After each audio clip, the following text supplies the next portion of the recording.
So, you want to hear another story, do you? Not long ago, you spirit was looking for answers.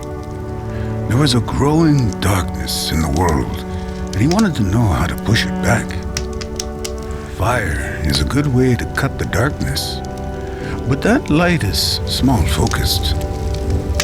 You spirit was tired of only being able to travel so far, to see only so much. Instead, he wanted to be a part of the whole of creation, to see all the paths, the ways to move ahead, the ways to come home. He wanted more than just what lay directly in fire's small light. And so, he set out to find the biggest light.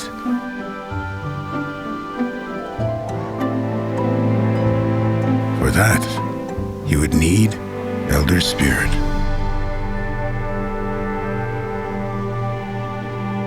Elder, there is so much darkness. Is it never-ending night? The night that we know is ancient and forever. It has a purpose and a life, and it leaves equal time for the day. But this darkness, it is something else. Something terrible. It is an absence that took shape. It is the void. How did it get here? The void is where our children were taken before we brought back as many as we could. It is the shadows that hide our bundles, the wind that steals the stories from our mouths. How do we push it back? The first thing you need to find is connection. Go now and find it.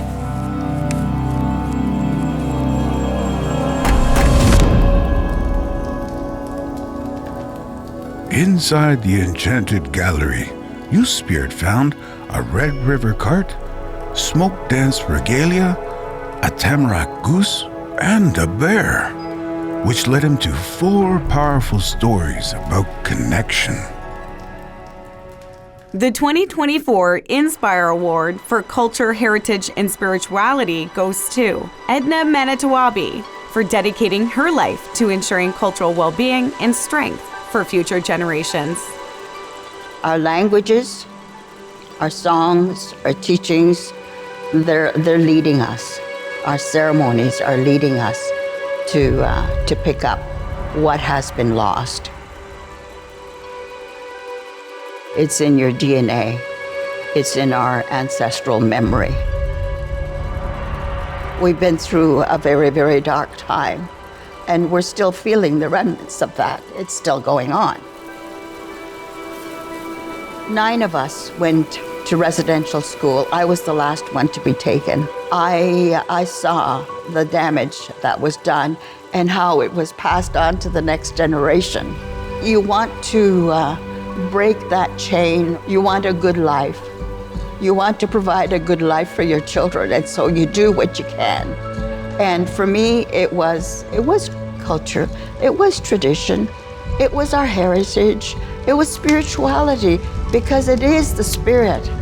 In the end, it is the spirit that drives you. What did our ancestors do? They connected with the land. For our people, in order to heal, it is in our own medicines, in our own ceremonies, in our languages, in our culture. You hear it in the language, you hear it in the songs, you hear it in the prayers. It's food for the soul. And so for me, that is healing. This has been my work, is picking up that knowledge and making sure that it's being passed on to the next generation.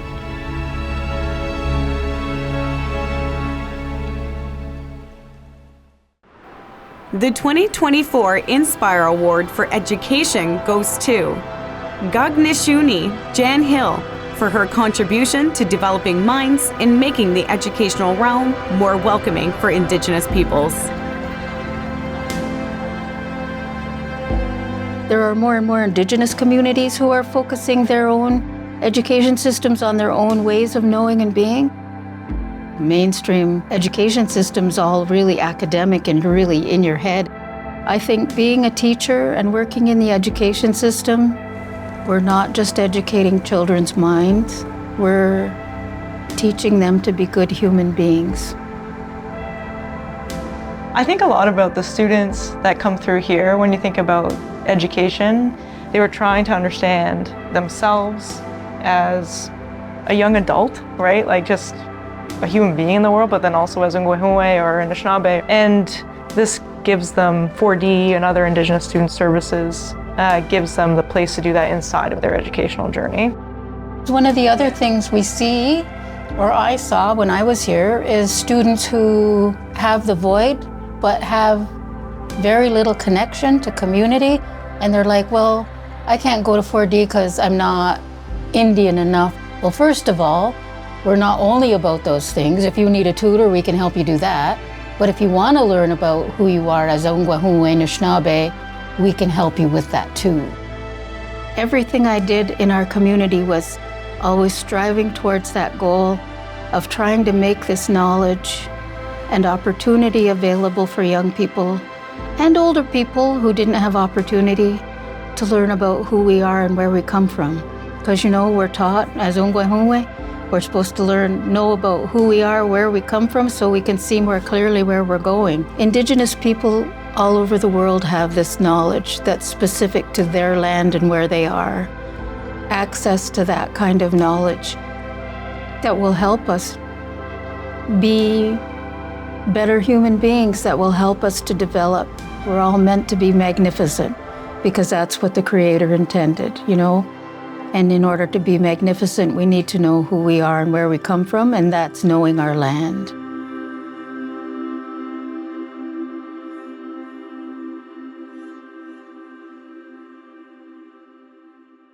The 2024 Indspire Award for Public Service goes to Jocelyn Formsma for her pursuit of achieving equity for Indigenous children and families and pursuing reconciliation whenever and wherever she can.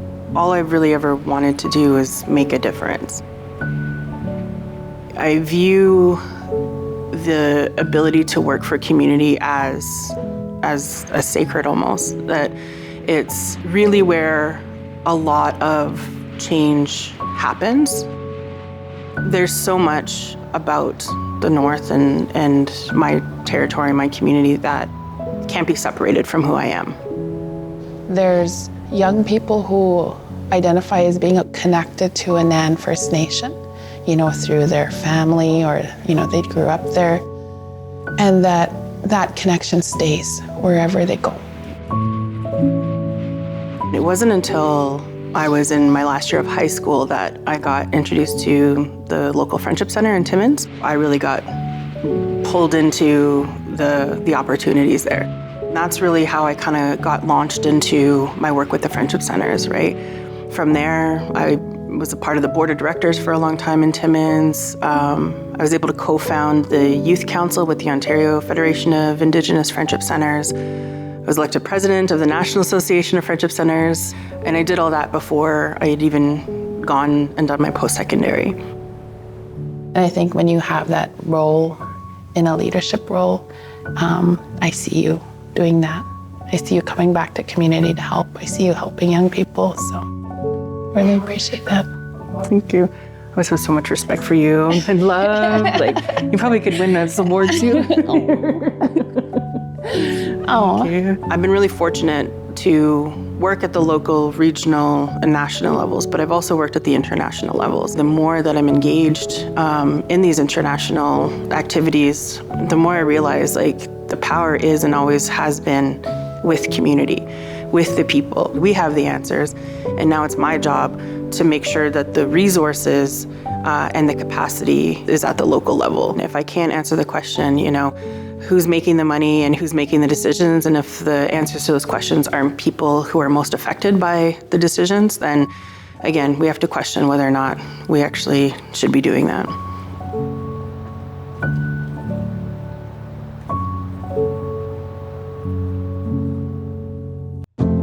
The The 2024 Indspire Award for Métis Youth goes to JL Friesen Inns for her work to create a more equitable and responsible medical education and healthcare system in Canada. When I started university, I was kind of trying to figure out what I wanted to do with my life. And growing up rurally, I wasn't aware of the options that existed out in the world. I just knew I liked science, but realized that in the end, my call did feel like it was to medicine. I think the biggest challenge is that the education system, especially in healthcare, is not set up for Indigenous ways of learning. A lot of Indigenous people, I would say, have had a much harder life than a lot of the people who go into medicine who are, legacies with parents who are doctors and, have a bit of an easier path there. I think specifically as an Indigenous student, when you get into medical school, you suddenly have this weight of it feels like every Indigenous person in the country who is I need you to be an Indigenous physician. I think in those moments, it's really important to connect with other Indigenous physicians or students, whatever it is, to get support and get assistance at that time, just because you need people to lift you up, because not every single student in your class has that same burden that you do, and they cannot understand it. Sometimes there's the idea that, we get in easier, don't necessarily deserve to be here.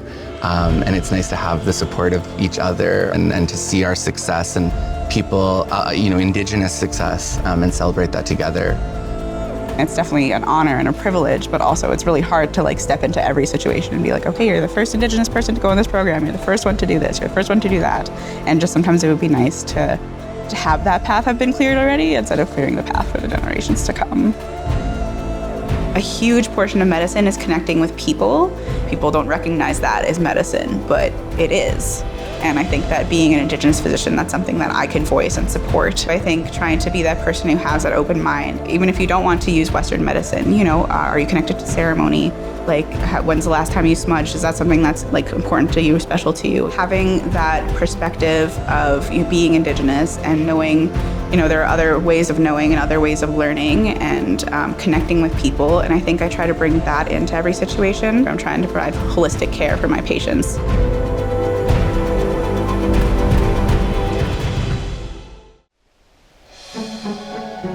What did you learn, Youth Spirit?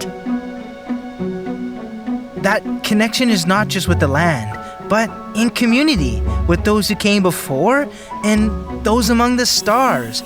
It means holding place and helping others. And what are your responsibilities? To always ensure that those who come after have a way to connect, that reconnecting is sacred work, that I am a small part of a larger life. Next, to defeat the void, you need to understand generosity. To be truly generous means to preserve what is important and hand it down without hesitation. To be truly generous is to bring voice to community. Back in the gallery, Youth Spirit discovered a unique button blanket, a Mi'kmaq peaked hat, a huillik, and a cedar carving, unveiling 4 more stories, this time about generosity. The 2024 Inspire Award for Arts goes to Eden Robinson for her novels and short stories, making her one of the country's most prominent writers. There is nothing like writing. That is a high that I chase constantly, when the material feels like it's not coming from you, it's flowing through you. That is exhilarating. I live for those moments. What I'm trying to do with my writing is connect the various parts of my life into something beautiful. A lot of the experiences in Canada for Indigenous people can be very dark. People who transform those experiences to make themselves stronger and fiercer. They can find joy in places that other people would probably not see joy. And that's the kind of thing I'm trying to translate. Writing is something that you can use to transform your experiences into art. She works hard on her writing. They use her in the schools. You can achieve whatever you put your heart into. It's kind of what they use her for.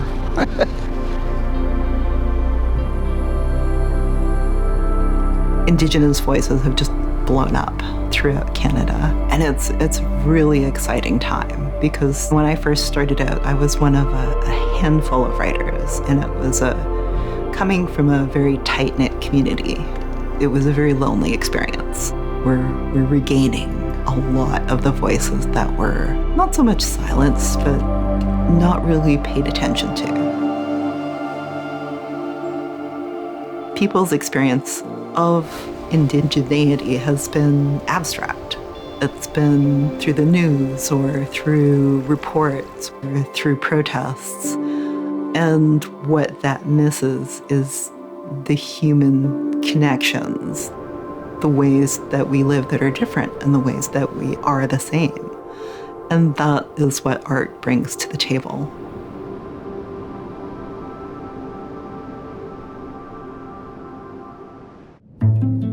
The 2024 Indspire Award for Business and Commerce goes to Victoria Labilwa for her demonstration that sustainable business and entrepreneurship are key to Indigenous economic prosperity. When I think of how Indigenous entrepreneurs or entrepreneurship move forward and how we differ from your Western concept of entrepreneurship, I think about how we bring our values to what we do every day, of being a good ancestor. And it's not just about me, it's about honoring all those who came before me and created the opportunities for us to be in this space, and thinking of those who are coming after us. I want to see our people employed in important projects. I want to see our companies taken seriously and recognized. I want to see our companies participating in the economy. Well, how do I do that? Do I advocate for that, or do I be that? And that's what I went out and did. What do you have to fear? There's no such thing as failure. There's learning. There's learning from your mistakes. And when they're costly, I call that the tuition. But your community is going to support you, your nation is going to support you, and you have everything to gain from it. So it's exciting, it's enlightening, insightful, you're learning every day. It's very fast-paced, but I'm working for myself. You never know what the next day is going to look like. Fostering connections, building your network, and where does that path lead?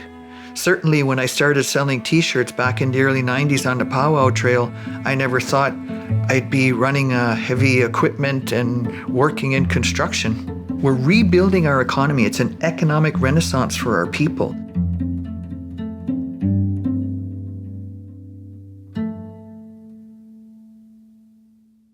The 2024 Indspire Award for Inuit Youth goes to Braden Gudlun for his dedication to creating positive change wherever he goes.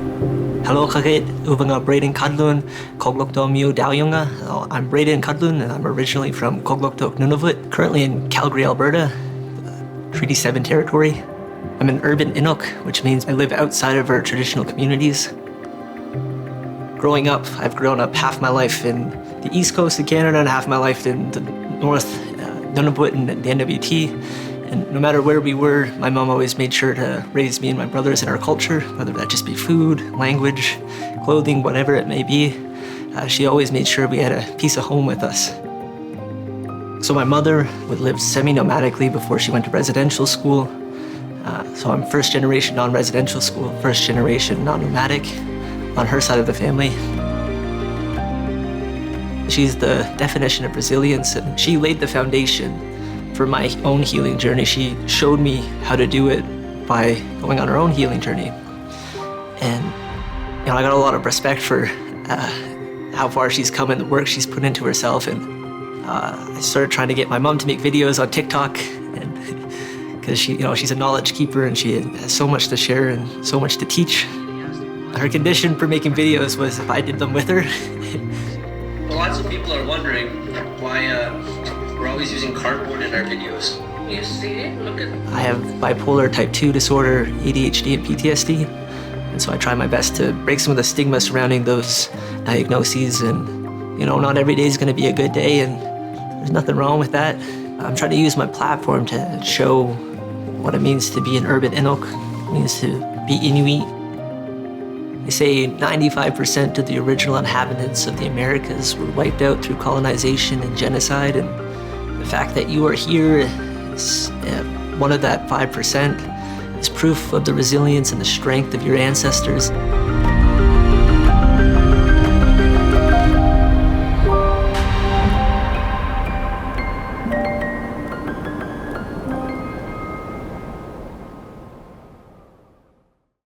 The 2024 Indspire Award for First Nation Youth goes to Adam Goche for always striving to advocate for voice and choice, access to equal and adequate resources, and culturally safe services. Children and youth are made of medicine. They are the closest relationship to the Creator as they come into this world. They are bringing us new things that we need to learn, and a part of that learning is helping them grow and, being there for them. When we talk about family, it comes in various forms. Land is our family, language is our family, and family is where we come from. It's, the things that we do together is what makes us family.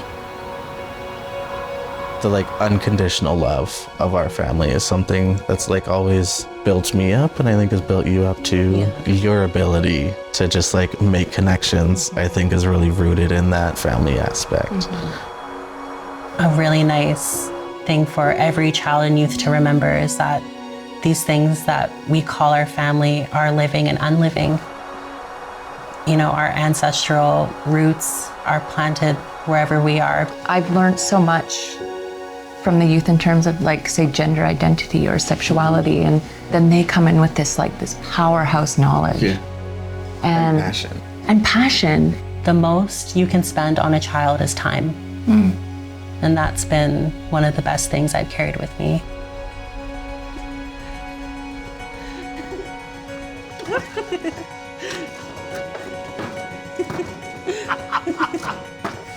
When I came out to your grandmother and grandfather 39 years ago, they were like, good, you're gay, that's fine. And I said, well, I'm going to come out to other people, and other people might say stuff to you. And he said, no one's going to say anything to me about you. That was amazing. He said, be proud, stand up straight. Seeing a lot of different types of Two-Spirit people and what that is in community, especially across Turtle Island, it brings such a different, unique perspective. I think through people like yourself, it's so evident that, we've always been here. I'm glad you're not hiding your light. People need to see you. I would say I'm a product of community, and family that has brought me to many different levels and stages of my life. It's a collective responsibility to care for children and center them. So I think, sharing that is something that will take us beyond measures and help us, redefine again what child safety and concerns look like, but also how we can keep bringing our ways to the forefront. That's why I think the support that you can show anybody really takes anyone so far. So that's why I know it's important to constantly give if you can give it.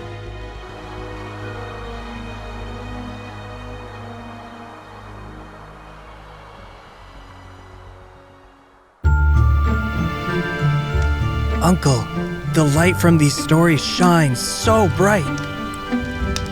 There is more light than you can see at one time, all around. So, Youth-Spirit came back from his journey to the Elder and told her all he had learned. I learned that a voice can be a direction, a beacon, a safety. And what are your responsibilities? To show joy into the sorrow, to honor everyone's choices and paths with the story of themselves. Very good, my boy. Now, you need to find knowledge.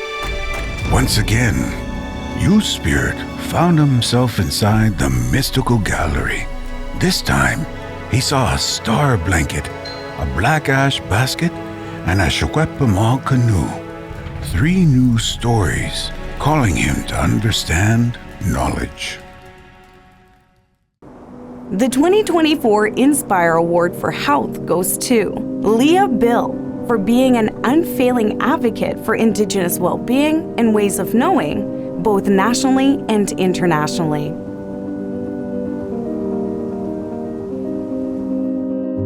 We've been doing things from a colonial perspective now for well over 500 years. And if we look at the state of health and well-being of Indigenous people, we've slid backwards.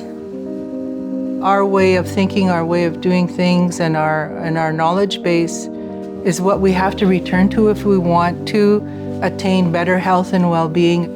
A lot of people have found better health and well-being by being connected back to the land. When you're out in nature, the immune system is enhanced and strengthened. Horses have always been part of our family. I think horses have always played a critical role with human beings. They will literally pick people and their therapy that way. And some folks who have never had any contact with horses just leave feeling like there's some special thing that's happened with them. And that's one of the reasons why I just let them roam, wild, because it's my way of acknowledging and recognizing that they have freedom too, that they deserve to have the freedom and not always be managed, like they can self-manage, as long as we supplement them when they need the supplementation, like they're not starving, and if they require supplementation, we give it to them, for sure. The whole concept of family as medicine is really critical and important. No one should be sick all alone, which actually more and more people are experiencing because of the way the system is. I'm really grateful for the hospital where my husband was at the end. They didn't make any restrictions. We were there and we were able to conduct ceremony in there with him and that to make sure that he received what he asked for and what he was needing during his time. Our culture is medicine, our way of doing things is medicine, and if you only adopt one methodology or one way, you may not be as successful at regaining your health and well-being. So there has to be a symbiotic relationship between the medicine and the person.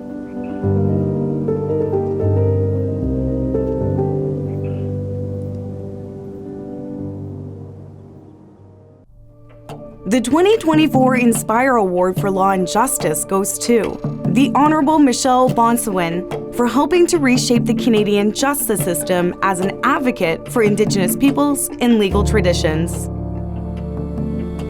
I can't even explain why. It was just predestined. I was going to be a lawyer.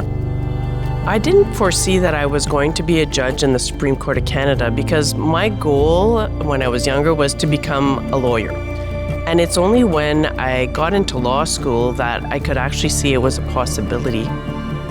In April 2022, when the Prime Minister's office announced that Justice Moldaver was retiring a bit earlier and the vacancy needed to be filled by a judge in the province of Ontario, I actually called one of my mentors, the Honorable Murray Sinclair, to talk to him about, was it time to apply? Was Canada ready to have its first Indigenous judge named to the Supreme Court of Canada?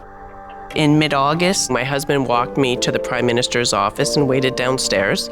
I was led up to the exterior of his office and I sat down as though I was waiting to meet with the principal just outside of the big door. I was ushered into this room and the Prime Minister was sitting there waiting for me. And that's when he told me that I was his selected nominee for the Supreme Court of Canada. And on September 1st of 2022, I was sworn into this court.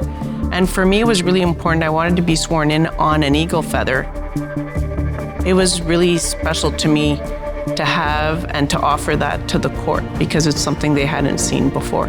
I think it's important for everyone to be able to see themselves reflected on the different courts. And for an Indigenous person to see themselves reflected on trial courts, Superior Court of Appeals, and now the Supreme Court of Canada, I think it's part of reconciliation. It's been difficult at times because, of course, you're seen as the token Indigenous person, right, who's been named to the court. I am who I am. I'm an Indigenous Abenaki woman.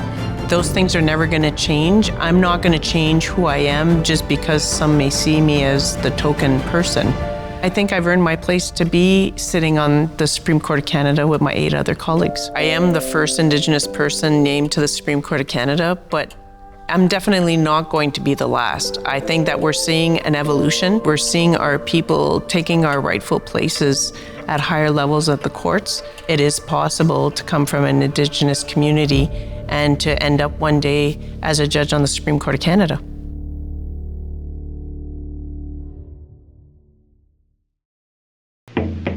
The 2024 Indspire Award for the first ever language award goes to Ronald Eric Ignace for his contributions to Indigenous language learning and well-being. We were told that if you want to get ahead in this world, you got to learn English. You got to leave all your culture, your history, and your language behind. It violates our humanity, violates our rights to self-determination, and we have a lot of knowledge that we could contribute to Canada to help in managing the lands and the resources, which we did for thousands of years. The language was spoken every day, from the time we got up till the time we went to bed.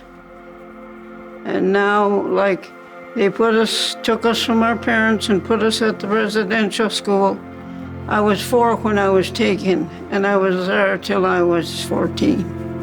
And my mother, Selena Jules, spoke the language, and we had the Secwepemctsín language right from day one, because my mom never spoke English. She was the last monolingual speaker here in Skitchison-Ulu. My great-grandparents, Edward and Sulian, took me in and raised me in the language. I was really hurt by when they came and took her away, put her in an old age home. And as she was leaving, she said, Nashkan Sama Ulu, go into the white man's world, learn all you can. Not long after that, I got captured at age 10. Brought into this residential school. I remember being dropped off here at the front door, and I just screamed. I cried. That was my introduction into Canadian society, taken out of, being plucked out of our wonderful home, extended family, culturally sound family, hardworking family, and then put into this facility here. These were all rows of beds in here. All along here, young kids. You'd hear kids sobbing at night, you know, feeling afraid, feeling lonesome, all of that. But we have to keep this facility here as evidence. Because if this is taken down, then the evidence gets wiped away. If we keep it here and we build on it, we rebuild ourselves. Because Canada has to learn, has to know, has to accept total responsibility for this. They put our languages in the state that they're in, so they have to work with us and accountable for assisting us and revitalizing our languages. It's not just up to us. And we cannot allow this history to as Indigenous people, we cannot and must not allow this residential school system, the 60 Scoop, and including the Indian Act, to define who we are. It's what we as Indigenous peoples and leaders and governments and Canadians do that will make a fundamental transformative change to this country.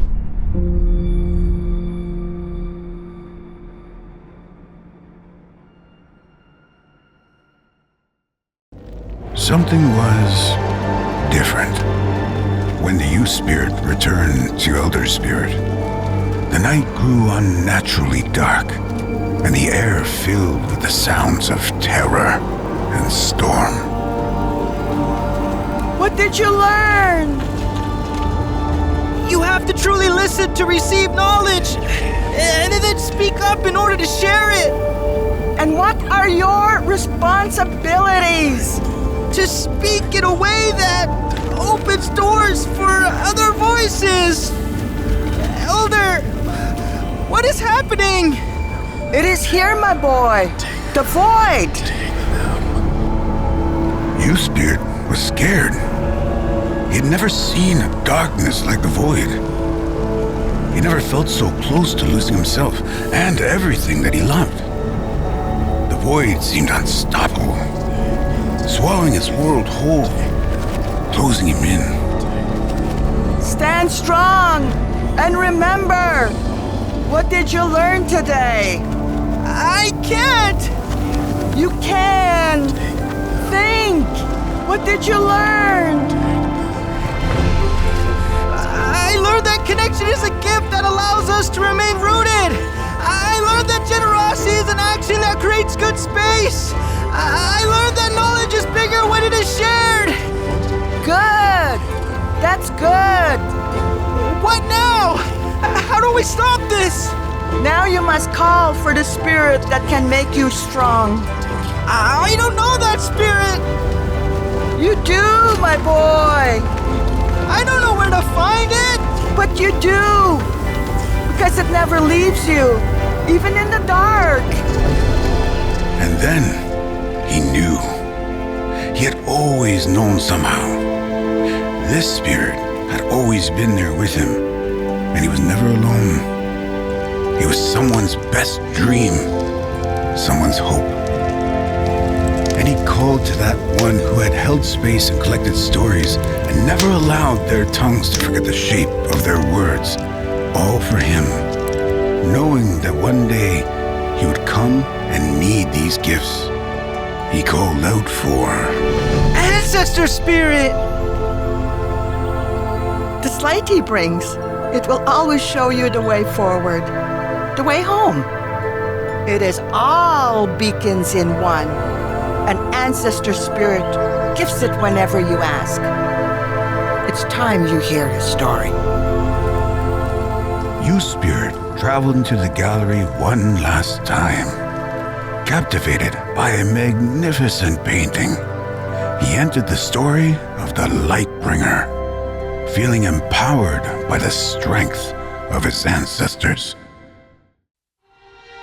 The 2024 Indspire Award for Lifetime Achievement goes to Thomas V. Hill for his 50-plus years of devotion to showcasing the transformative power of Indigenous art.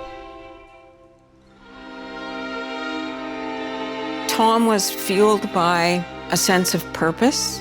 He was an artist. He was a writer. He was an actor. He was a singer. He was a museum director. He was the first Aboriginal curator of art in Canada. I knew this was the man I was going to marry. He had done many things in his life, and I was very fascinated by that. He could get into that process, the creative process, and stay there. I remember going to bed one night, and I got up in the morning, and there was a completely finished painting in our living room. He said, our values, our cultures are not static to be placed under a glass case in a museum for all time. We are aesthetically inspired to produce things that are provocative, that are entertaining, and we should have that space to do that.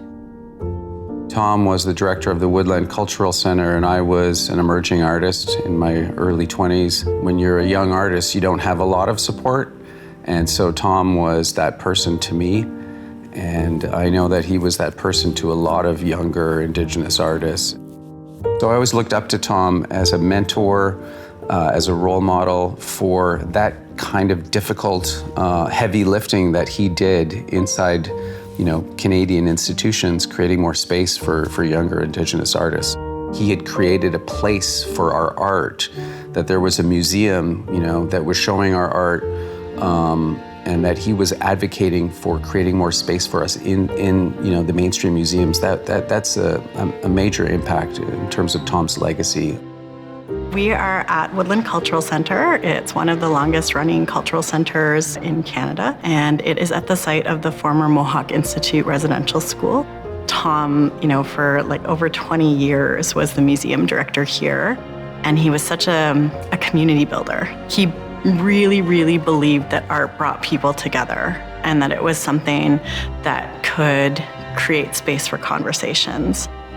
There's a whole generation of us that really the path was made easier for us to do this work because of Tom. He gave people a space to become what they were going to be. The role that Woodland has in being a space for that is something that people still recognize and appreciate.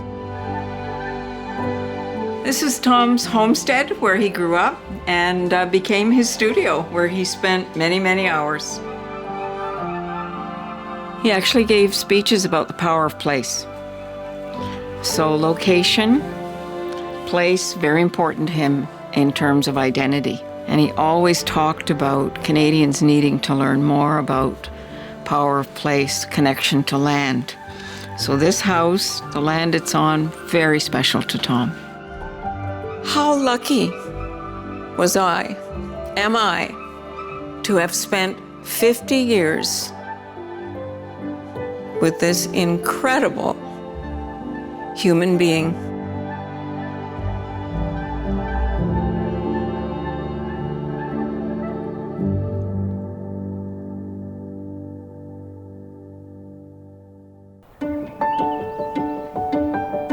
This is how youth spirit lit up the world, and how we continue to bring that light forward together.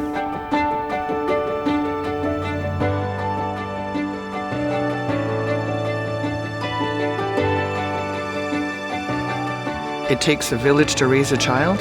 I think it takes a village to walk the path to the stage of Inspire.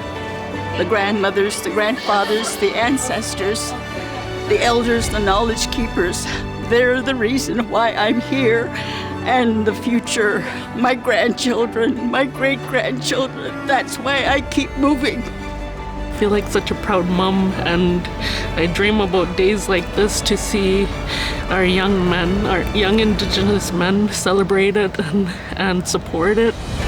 It's normal to struggle, but it takes a really strong person to push through it. And I would just say keep pushing through, because it's really rewarding at the end, and there's so many people who believe in you, and I'm one of them.